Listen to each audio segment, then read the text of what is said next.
हैं सीमाओं पर या जहाँ कहीं शांतिपूर्वक आंदोलन कर रहे हैं, हम उनके आंदोलन का रोकेंगे ना हटाएंगे। ये उनके डेमोक्रेटिक और कॉन्स्टिट्यूशनल राइट है, ये बात।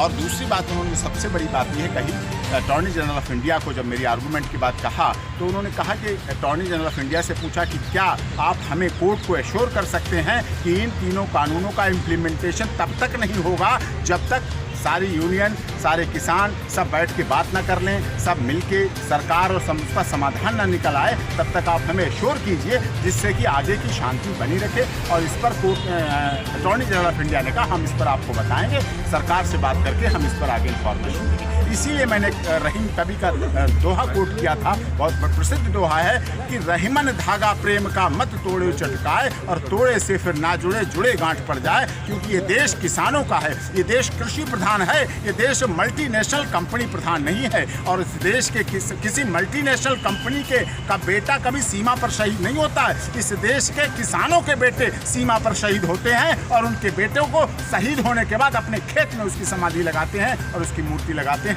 इसलिए इस देश के किसानों को मल्टीनेशनल कंपनियों की दया पर नहीं छोड़ा जा सकता और उनके साथ सद्भावनापूर्वक, जैसे आज सुप्रीम कोर्ट ने सद्भावनापूर्वक बात की, हमारी बात को सुना, पूरी तरह से घंटों हमारी बात को सुना और उस पर विचार करने के बाद ही मांगा। हमारे लिए रिलीफ है कि कोर्ट ने कहा कि आप इस पर दीजिए कि आप इम्प्लीमेंटेशन नहीं करेंगे, स्टे करें हम इस बात को। नेक्स्ट हियरिंग का क्या है?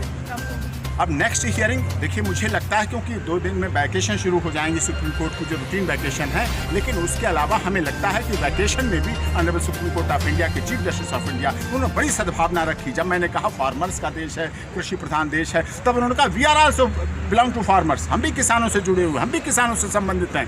तो हमारा दिल गदगद हो गया और निश्चित रूप से छुट्टियों में भी इस केस को honourable supreme court of India के चीफ जस्टिस ऑफ इंडिया निश्चित तौर पर उसको लगा।